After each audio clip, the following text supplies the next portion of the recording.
से हमारे साथ जुड़े हुए। दिलीप जी, किस जिले से जुड़े हुए हैं आप और इस मुद्दे पर क्या कहना चाहते हैं?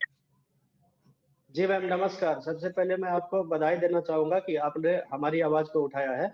मैं भागलपुर जिले से हूँ। जी।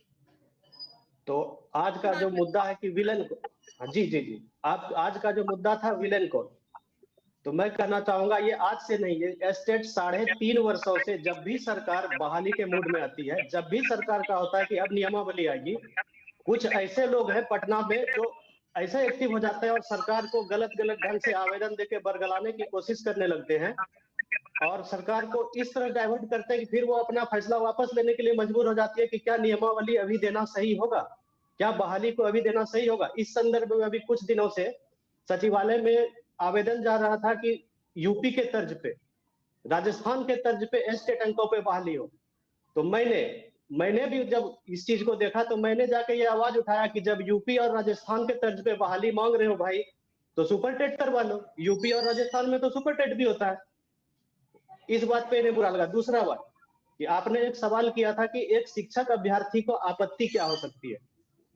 उसमें मैं आपको बता दूं कि वो शिक्षक अभ्यर्थी अकेला नहीं है, उसका 15 लोगों का गैंग है। वो क्या करता है कि रिमोट कंट्रोल खुद कर रहा है, अपने 15 चमचों को कभी सचिवालय भेजकर, कभी मंत्रालय भेजकर, इस तरह से मतलब धमकी भरा आवेदन दिलवाता है कि सरकार सोचने के लिए मजबूर हो जाए, सचिवालय के अधिकारी सोचने के लिए मजबूर हो जाते हैं कि क्या ये नियमावली देकर मैं कोई अपराध तो नहीं कर रहा हूं। जबकि 21 जून के बाद 26 जून 2021 को ही ये तय हो गया था कि मेरिट और नॉट मेरिट दोनों ही सामान्य है, दोनों ही बहाली की प्रक्रिया में जाएंगे। तो फिर ये 15 लोग कौन होते हैं जो सरकार को बार बार निर्देश दे रहे हैं कि मेरिट का ही होना चाहिए। स्पष्ट रूप से नहीं आ रहा है, थोड़ा सा इसको दिलीप झा जी, आपका आवाज जो है स्पष्ट रूप से नहीं आ रहा है। ये 15 लोग, ऐसे कौन 15 लोग हैं जो कि बार बार सरकार को निर्देश दे रहे हैं कि मेरिट का ही होना चाहिए, नोट मेरिट का नहीं होगा। कुछ लोग ऐसे हैं जो डायरेक्ट ये बोलते हैं कि नोट मेरिट का अर्थ होता है अनपढ़, जाहिर और बददिमाग, मानसिक रूप से विकलांग।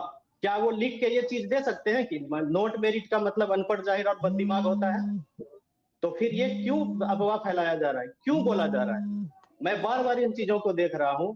मैं इन लोगों से बार बार आग्रह किया था कि भाई एक साथ आओ, सीट बढ़ा के काम करो, लेकिन इन लोगों की मंशा बहाली की नहीं है।